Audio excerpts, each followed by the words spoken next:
Aloha, I'm Kellie Nakahara, and here's today's top Hawaii headlines from the editors at the Honolulu Star-Advertiser.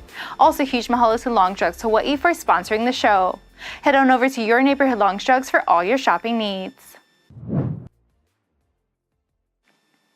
A Hilo grand jury has returned an indictment against 21-year-old Joshua Ho, charging him in connection with the stabbing deaths of his grandparents Jeffrey and Carla Takamine.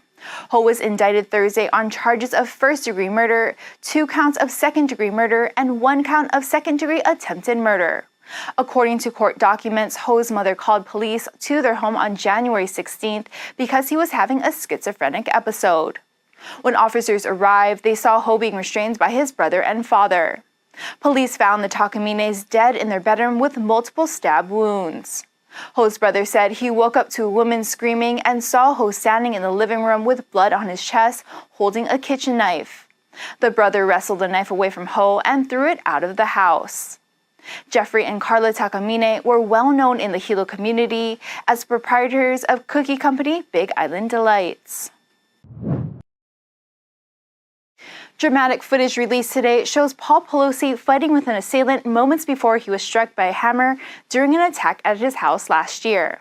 Police body camera footage shows suspect David DePape grab a hammer away from the husband of former U.S. House Speaker Nancy Pelosi.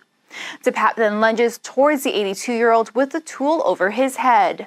The blow to Pelosi occurs out of view of the camera. DePape broke into the Pelosi's San Francisco residence with the intent to hold Nancy Pelosi hostage for lying to the American public. He believed the discredited conspiracy that Democrats stole the 2020 election from Trump. DePape has pleaded not guilty in ongoing state and federal cases. The video of Pelosi's attack was released after news agencies sought access to evidence that prosecutors played in open court last month. Police in Southern Oregon are searching for a man accused of torturing a woman he held captive. Less than 2 years ago, 36-year-old Benjamin Obadiah Foster was convicted in Nevada for keeping his then-girlfriend in captivity for weeks before she managed to escape. In August 2021, Foster reached a deal with Clark County prosecutors that allowed him to plead guilty to 1 felony count of battery and a misdemeanor count of battery constituting domestic violence. A judge sentenced him to up to 2.5 years in Nevada prison, but he was left to serve only 200 days after spending 729 days in jail awaiting trial. Now Foster is charged with attempted murder, kidnapping, and assault in Oregon. On Tuesday, police went to a home in the residential neighborhood of Grants Pass to investigate an assault.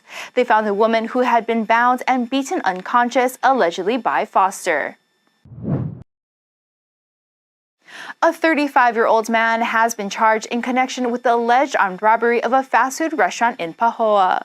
A Hilo grand jury on Thursday indicted Rancy S. Kellie with first-degree robbery, first-degree terroristic threatening, and second-degree criminal trespassing. On January 20th, Puna patrol officers responded to a report of an armed robbery at McDonald's at Punakai Shopping Center at around 1 in the afternoon. Employees told police a man wearing a face mask walked into the restaurant near the kitchen and drive-thru window and demanded money. He was holding a screwdriver in his left hand and a wrench in his right hand. Employees screamed and the suspect ran out of the restaurant. No injuries were reported. Police located Lee walking on Pahoa Village Road and arrested him on suspicion of robbery. He is currently being held at the Hawaii Community Correctional Center. A comet that last visited Earth some 50,000 years ago is about to streak by our planet again. The dirty snowball will come within 26 million miles of Earth next week before speeding away and is unlikely to return for millions of years. The green comet was discovered less than a year ago and is already visible in the northern night sky with binoculars and small telescopes. It's expected to brighten as it draws closer and rises higher over the horizon through the end of January.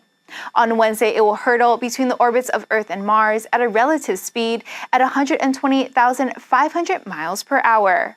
The comet isn't expected to be as bright as a Neowise in 2020 or Hale-Bopp and Hyakutake in the mid to late 90s, but it is thought to be bigger than most comets that flew by the Earth over the past year.